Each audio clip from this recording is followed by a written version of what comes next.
Bom dia, boa tarde, boa noite, galera. Meu nome é Vitor Hugo e esse aqui é o canal do Guará. Sejam todos bem-vindos a mais um vídeo.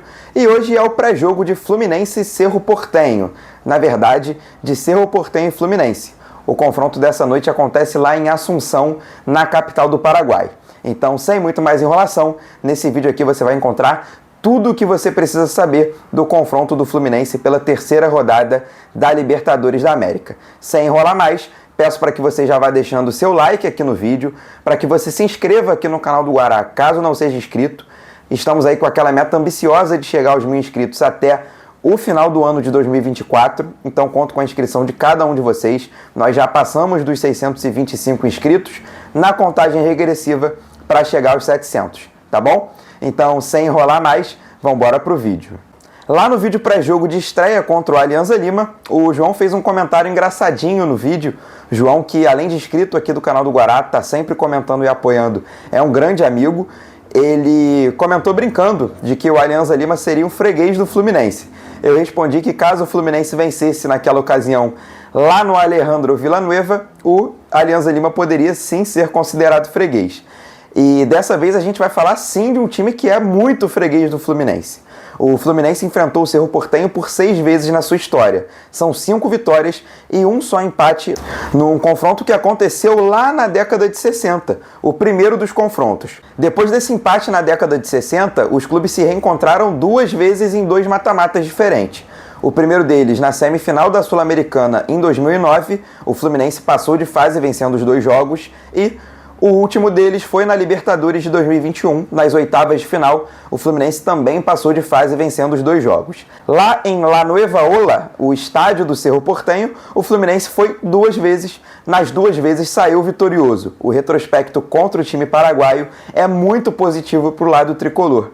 Esperamos que a gente saia pela 3ª vez vitorioso lá na casa deles. Foi inclusive no já citado confronto contra o Cerro em 2009 pelas semifinais da Sul-Americana em que surge o apelido de time de guerreiros do Fluminense. Naquela ocasião, o Gum sofreu uma fratura no supercílio e precisou colocar aquela touquinha de natação para poder seguir em campo. Na reta final, para o jogo não ir para a prorrogação e para os pênaltis, o Fluminense precisava do empate. E lá foi o Gum, com a fratura no supercílio, se enfiar no meio da área dos paraguaios e conseguir marcar o gol de empate do Fluminense, que levaria o time à grande final da Sul-Americana. Mas não parou por aí, até porque o Alan arrancou na reta final de jogo e encerrou o placar com um 2-1, vitória do Fluminense, grande festa no Maracanã, que depois se tornou uma briga generalizada dentro do campo. Depois de toda essa briga e confusão, o ídolo Gum acabou ganhando a alcunha de guerreiro. E ao final do ano de 2009, com o time se salvando do rebaixamento, que tinha 99% de chances de acontecer, a alcunha time de guerreiros acabou entranhada no Fluminense. E nós somos os guerreiros e vestimos a nossa armadura até hoje. Agora sim, falando do confronto dessa noite, o Cerro Porteño chega embalado para enfrentar o Fluminense. São 6 vitórias nos últimos 7 jogos, considerando o Campeonato Paraguaio e Libertadores da América. Em menos de 2 meses de trabalho, o treinador espanhol Manolo Jiménez, ex-treinador do Sevilha, resolveu principalmente os problemas defensivos da equipe do Cerro, que já não sofre gols há 3 jogos. Essa é a escalação que deve ir a campo do Cerro Porteño na noite de hoje. Nela você já vai observar alguns nomes conhecidos, como o goleiro Jean, que atuou no São Paulo e no Atlético Goianiense, como o zagueiro Eduardo Brock, que jogou no Cruzeiro, e também o Pires da Mota, que jogou no Flamengo. A gente não pode esquecer do Thurim, a grande estrela do time, destaque do Cerro Porteño, centroavante que também atuou no Brasil pelo Grêmio. O craque do time nos últimos 2 jogos não passou em branco e marcou gols. Tende a ser o grande jogador do Cerro Porteño e a esperança de gols em cima do Fluminense. Um outro jogador que está no banco de reservas, mas que é velho conhecido aqui do futebol brasileiro, é o Edu. O Edu, centroavante do Cruzeiro na Série B, foi muito bem para garantir o acesso do Celeste. O Edu que curiosamente passou pela base de todos os rivais do Fluminense aqui no Rio de Janeiro. Passou pela base do Botafogo, do Flamengo e do Vasco. Então deve ter um ódiozinho ali guardado pelo Fluminense. Já pelo lado do Fluminense, o Diniz tende a manter o arroz com feijão que funcionou muito bem contra o Vasco no clássico do último sábado. O Fernando Diniz vai manter o Martinelli como volante, vai manter Manuel e Felipe Melo como dupla de zaga.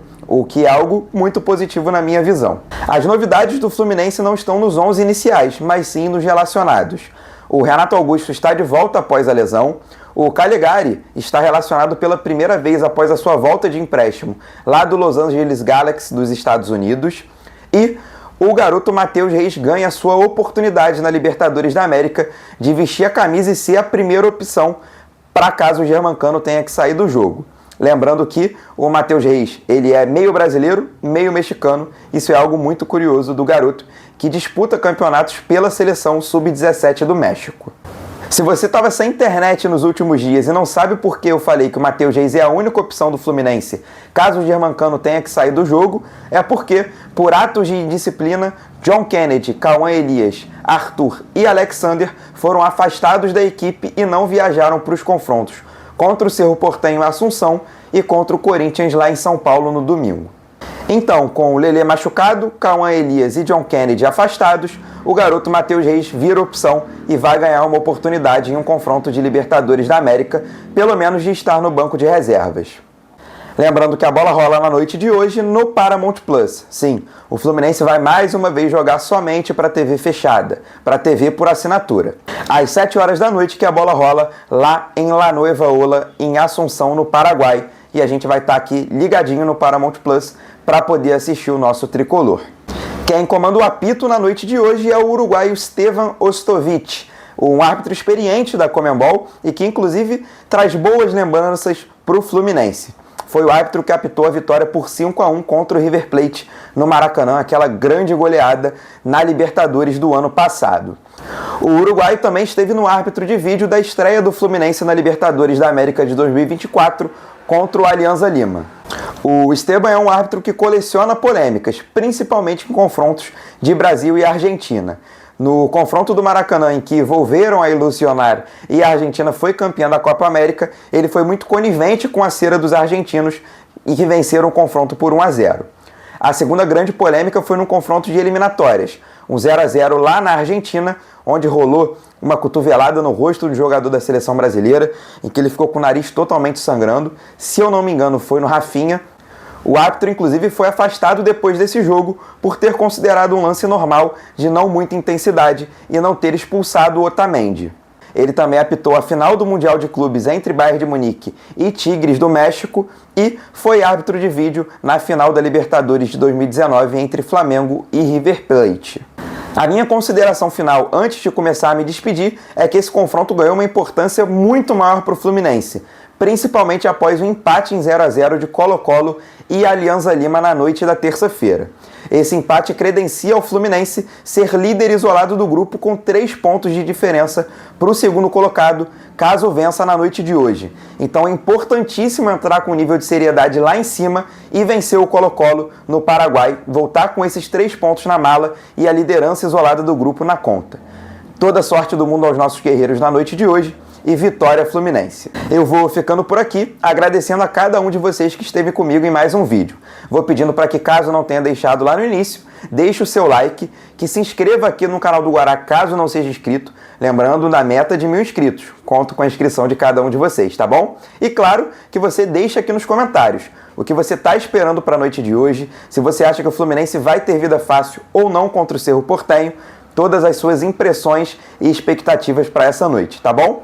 E também, claro, não deixe de compartilhar o vídeo para espalhar a mensagem do canal do Guará a todos os tricolores e todos os amantes de futebol por aí afora. Manda no seu grupo do futebol de final de semana, manda nos grupos de Fluminense no WhatsApp, para o seu amigo tricolor enjoado, manda para todo mundo, tá bom? Conto com a ajuda de cada um de vocês. Um grande abraço e até a próxima!